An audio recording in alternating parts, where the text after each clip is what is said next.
Hello everyone, welcome back to my stitches. आज के इस वीडियो में हम ये डिज़ाइनर ब्लाउज़ बनाएंगे। इस ब्लाउज़ को मैंने स्लीवलेस बनाया है और प्रिंसेस कट मेथड से मैंने इसको कटिंग और स्टिचिंग किया है। और इसमें मैंने ये बेल्ट बनाई है, तो बिल्कुल सब्यसाची लुक में ये आलिया कट ब्लाउज़ आजकल बहुत ट्रेंडिंग फैशन में चल रहा है। तो आज इसी ब्लाउज़ की हम कटिंग और स्टिचिंग करेंगे।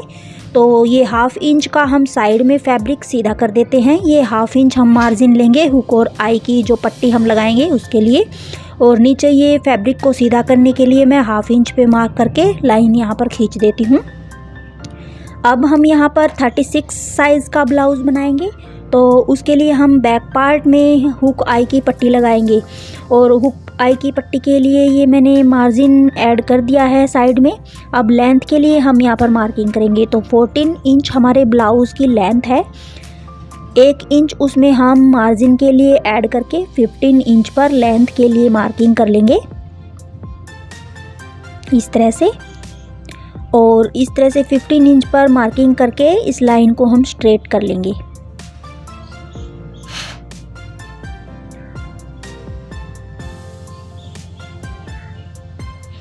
तो ये लाइन मैंने स्ट्रेट कर ली है। अब हम इसमें शोल्डर के लिए मार्किंग करेंगे। तो शोल्डर हमारा है 5 इंच। 5 इंच में 1 इंच प्लस करके हम यहाँ पर आर्म होल के लिए मार्किंग करेंगे। 6 इंच पे मैंने आर्म होल के लिए मार्किंग की है और इस लाइन को स्ट्रेट कर दिया है। अब हम यहाँ पर 1 इंच पर आर्म होल की गोलाई लगाएंगे। नहीं, 1.5 इंच पर आर्म होल की गोलाई हम लगाएंगे बैक पार्ट के लिए। 1 इंच पर हम फ्रंट पार्ट के आर्म होल की गोलाई लगाते हैं।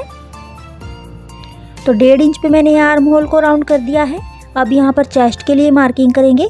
तो 9 इंच यहाँ पर मेरा चेस्ट का 4th पार्ट है, लेकिन 1/2 इंच इसमें मैं कम कर रही हूँ। 8.5 इंच पे मैंने चेस्ट के लिए मार्किंग की है और 1.5 इंच मार्जिन के लिए ऐड कर लिया है। इसी तरह से कमर के लिए हम मार्किंग करेंगे। कमर का 4th part plus 1.5 inch margin के लिए और 1 इंच टक्स के लिए ऐड करते हुए इन लाइनों को हम स्ट्रेट कर लेंगे। मार्जिन वाली लाइन को मार्जिन वाली लाइन से मिला लेंगे और फिटिंग वाली लाइन को फिटिंग वाली लाइन से मिला लेंगे। तो ये वाली मार्किंग मैंने कर दी है। अब 1 इंच ऊपर की साइड में हम यहाँ पर साइड में निशान लगा के और इसको हम इस तरह से मिला देंगे। तो इस तरह से मार्किंग करने से हमारा जो ये साइड में ब्लाउज छोटा और ऊपर नीचे हो जाता है, वो हमारी फिटिंग बिल्कुल परफेक्टली आती है। बस्ट के लिए मार्किंग करेंगे। तो 10.5 इंच पे मैंने बस्ट की लेंथ रखी है और 3.6 इंच मैंने विड्थ रख के और इस लाइन को स्ट्रेट कर दिया है। 1 इंच हम यहाँ पर टक्स के लिए ऐड करके और इन निशानों को ऊपर बस्ट पॉइंट से मिला देंगे। तो जिस तरह से हम बैक पार्ट की मार्किंग करते हैं, सेम उसी मेथड से हम ये ब्लाउज़ की मार्किंग बैक पार्ट के लिए कर लेते हैं। अब हम यहाँ पर नेक के लिए मार्किंग करेंगे। तो 2.5 इंच मैं यहाँ पे नेक की विड्थ रख रही हूँ और लेंथ आप अपने साइज़ के अकॉर्डिंग रख सकते हैं, कम या ज़्यादा। मैंने यहाँ पे 9.5 इंच पे नेक की लेंथ रखी है। आप चाहे तो 10, 11, 12 जितनी इंच आप रख सकते हैं, आप रखना चाहते हैं उतनी रख सकते हैं। वी शेप में मैं ये नेक मार्क कर रही हूँ। अब 2 पॉइंट हम यहाँ नेक की साइड में कम करके और इस लाइन को हम मिला देंगे इस तरह से। तो ये मैं यहाँ पर तकरीबन 1 इंच की पट्टी यहाँ पर शोल्डर वाली स्ट्रिप रखूँगी। तो इसके अकॉर्डिंग मैंने यहाँ पर 2 इंच पर मार्किंग कर ली है शोल्डर स्ट्रिप की। और उस तरह से हम इस आर्म होल को फिर से यहाँ पर ड्रॉ कर देंगे 2 इंच की स्ट्रैप रखते हुए। तो जितनी आप स्ट्रैप रखना चाहते हैं उतना आप शोल्डर की तरफ से यहाँ पर फैब्रिक कम कर सकते हैं। और इस तरह से 2 पॉइंट नेक की साइड में कम करके ये मैंने ऑलमोस्ट बैक पार्ट की मार्किंग कर ली है। इसी मार्किंग पर कटिंग कर लेंगे। तो ये कटिंग मैंने कर ली है। अब इसी पार्ट को रखते हुए हम फ्रंट पार्ट के लिए एक बार मार्क कॉपी कर लेंगे।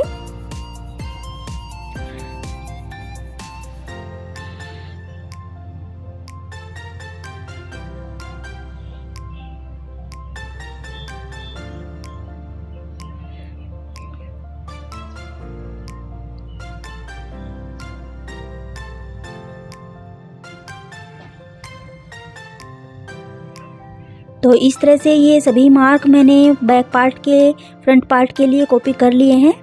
अब इस पार्ट को हम एक साइड में कर देंगे और इन मार्क्स को जो हमने लगाए हैं इनको हम मिला लेंगे फिर से। तो यहाँ पे हम चेस्ट के लिए मार्किंग कर लेते हैं। तो जो हमने बैक पार्ट में चेस्ट के लिए मार्किंग रखी थी वही मार्किंग हम चेस्ट के लिए रखेंगे, लेकिन कमर के लिए हम यहाँ पर निशान लगाएंगे। तो उससे पहले हम 1 इंच यहाँ पर फ्रंट पार्ट के लिए लेंथ बढ़ा लेते हैं और यहाँ पर बस्ट के लिए मार्किंग कर लेंगे। तो 10.5 इंच पे मैंने बस्ट के लिए मार्किंग की है, 3.6 इंच पर विड्थ रखी है और इस लाइन को हम मिला लेंगे ऊपर। यहाँ पर हम प्रिंसेस कट शेप बनाएंगे।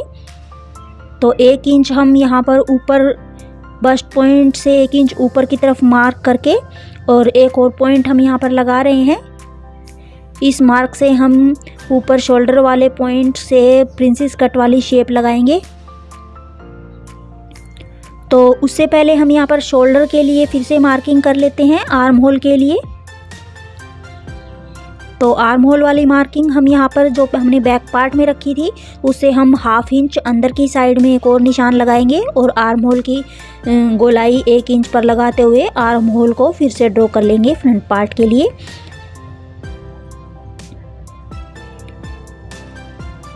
तो ये 1 इंच पे मैंने आर्म होल फ्रंट पार्ट का ड्रॉ कर लिया है।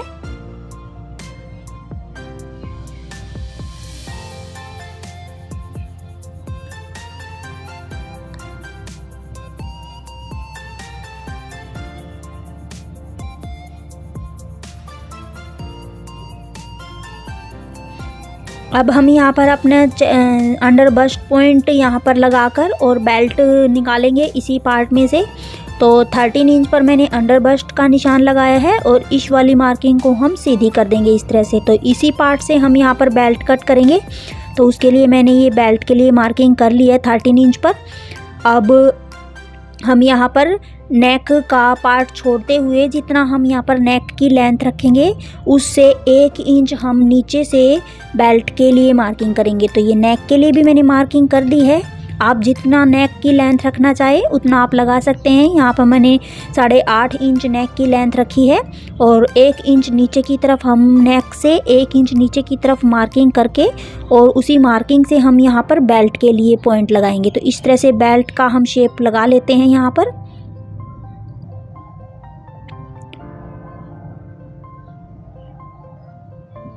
अब हम यहाँ पर कमर के लिए मार्किंग करेंगे।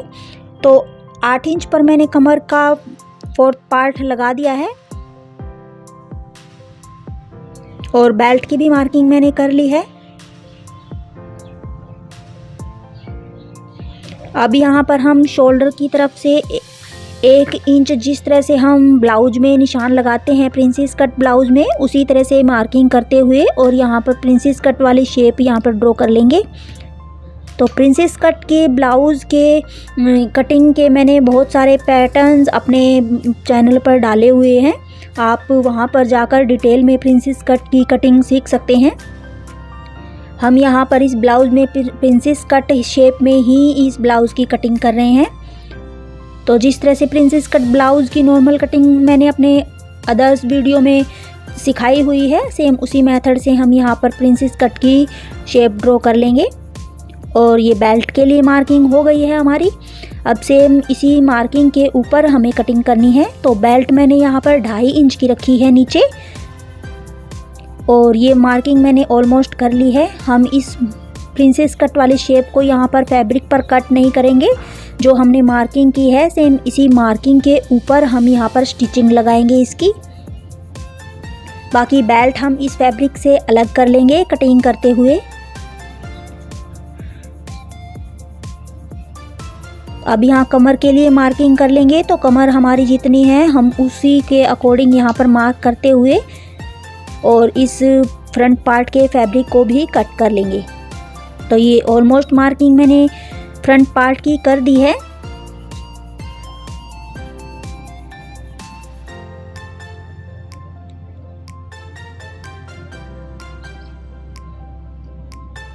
और इस मार्किंग को हम मिलाते हुए मार्जिन वाली मार्किंग को मार्जिन वाली मार्किंग से और फिटिंग वाली मार्किंग को फिटिंग वाली मार्किंग से मिलाते हुए इस फैब्रिक को हम कट कर लेंगे। तो सेम जो मार्किंग की है मैंने उसी मार्किंग के ऊपर मैं ये कटिंग कर रही हूँ इस ब्लाउज़ की। तो ये बेल्ट वाला पार्ट हम कट कर लेंगे, जिस तरह से हमने बेल्ट की मार्किंग की हुई है सेम उसी मेथड से।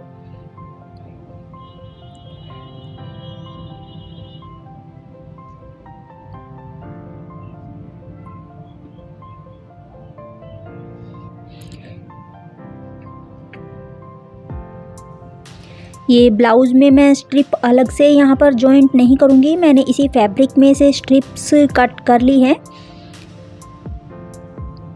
अब ये नेक के लिए हम कटिंग कर लेंगे।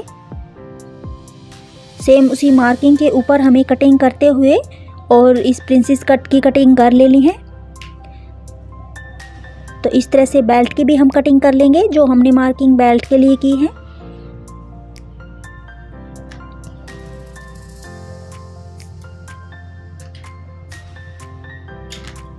तो ये आप देख सकते हैं मैंने अपने ब्लाउज़ की ऑलमोस्ट कटिंग कर ली है।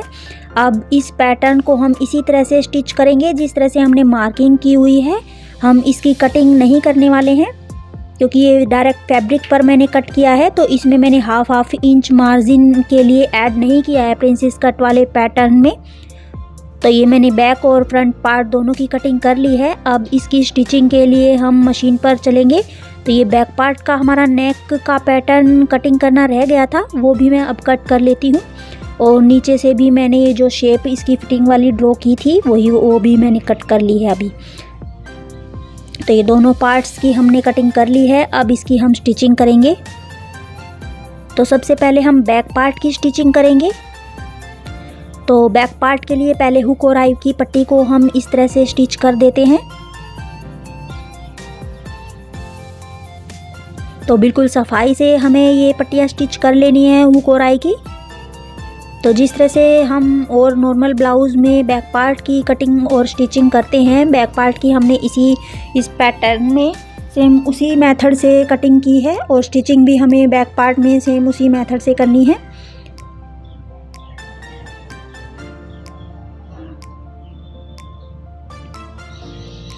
तो इस तरह से ये बैक पार्ट की हुकाई पट्टी मैंने स्टिच कर ली है और इनके ऊपर टॉप स्टिच भी मैंने लगा दिया है और एक्स्ट्रा फैब्रिक जो हमारा निकल गया था उसको मैंने कट कर दिया है। अब हम यहाँ पर बैक पार्ट के टक्स की स्टिचिंग कर लेंगे। तो दोनों साइड के टक्स हम स्टिच करते हुए इस बैक पार्ट को कंप्लीट कर लेते हैं। अब हमें यहाँ पर नेक की पट्टियाँ स्टिच करनी है। तो नेक की ही शेप में हमने पट्टियाँ कट कर ली थी, तो सेम उसी शेप में ये पट्टियाँ मैं नेक की स्टिच कर लूँगी दोनों साइड की। और इस तरह से स्टिच करते हुए नेक की जो स्ट्रिप हैं उनको हम टॉप स्टिच ऊपर लगाते हुए और नेक को स्टिच कर लेंगे।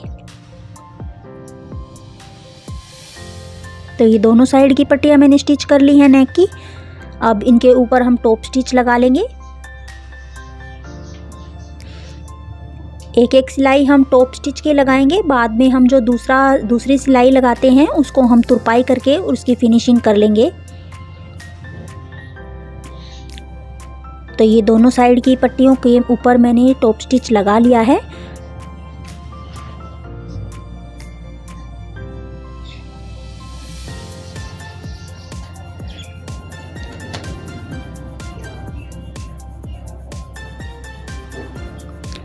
अब हम ये बीच में एक बार के लिए कच्ची सिलाई लगाकर दोनों पार्ट जॉइंट कर लेते हैं। फ्रंट पार्ट की जो मैंने स्टिचिंग बताई थी सेम उसी मेथड से हमें यहाँ पर स्टिचिंग करनी है। जो मार्किंग मैंने की हुई है सेम उसी मार्किंग के ऊपर इसी तरह से हमें स्टिच करते जाना है।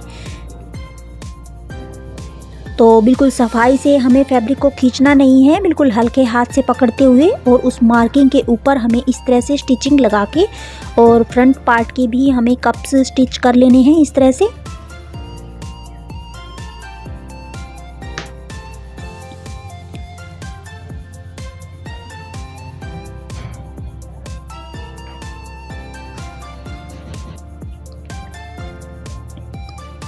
तो एक साइड का पार्ट मैंने स्टिच कर लिया है, सेम इसी मेथड से हम दूसरे साइड का भी पार्ट स्टिच कर लेंगे। और बीच में इसको हम दोनों साइड के पार्ट को स्टिच करते हुए और यहाँ पर जॉइंट कर लेंगे।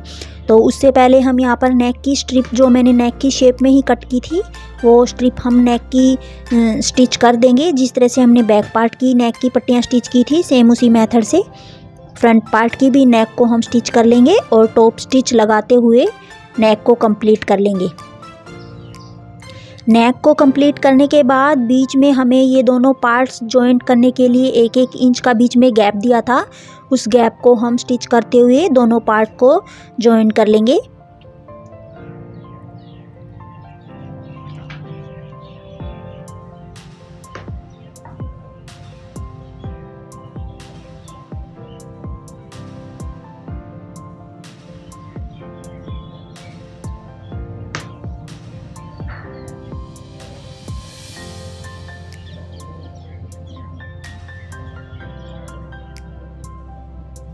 तो इस तरह से दोनों पार्ट मैंने स्टिच कर दिए हैं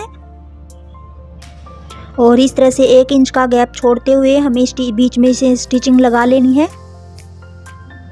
तो ये मैंने दोनों पार्ट को जॉइन कर लिया है। अब यहाँ पर हमें बेल्ट को स्टिच कर लेना है। तो इस तरह से हमें बेल्ट को सेट करते हुए बिल्कुल नेक के जो बीच की सिलाई है वहाँ से हमें इस बेल्ट को इस तरह से सेट करते हुए और इसकी भी स्टिचिंग लगा लेनी है। तो हाफ इंच पर हमें इनकी स्टिचिंग लगा लेनी है दोनों साइड में। तो बिल्कुल बीच के पार्ट से हमें यहाँ पर दोनों सिलाइयाँ मैच करते हुए और स्टिचिंग लगानी है। अब इसी तरह से दूसरी साइड में भी हमें ये स्टिचिंग लगा लेनी है और बेल्ट को जॉइन कर लेना है इसके साथ। तो बिल्कुल सफाई से हमें बीच की सिलाई मिलाते हुए और फिर इसकी बेल्ट की स्टिचिंग लगानी है। तो इस तरह से हमारी जो बेल्ट है वो बिल्कुल परफेक्टली यहाँ पर स्टिच हो जाती है।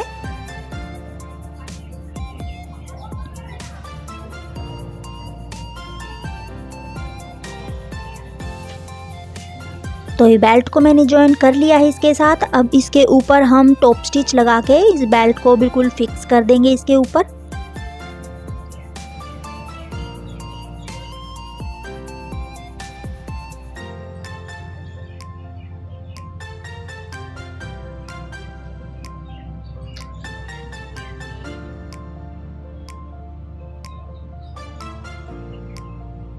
तो बेल्ट के ऊपर टॉप स्टिच भी मैंने लगा लिया है। अब हमें दोनों पार्ट के शोल्डर स्टिच करते हुए इस ब्लाउज़ को कंप्लीट कर लेना है और साइड की फिटिंग लगा लेनी है इसके ऊपर।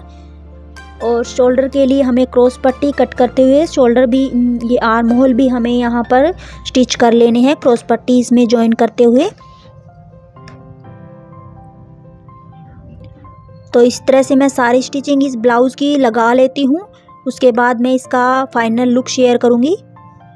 तो ये है हमारे ब्लाउज़ का फाइनल लुक। ये हमारा फ्रंट लुक है ब्लाउज़ का और बिल्कुल परफेक्टली हमारे ब्लाउज़ की जो शेप है वो क्लियरली बिल्कुल अच्छी तरह से बन गई है।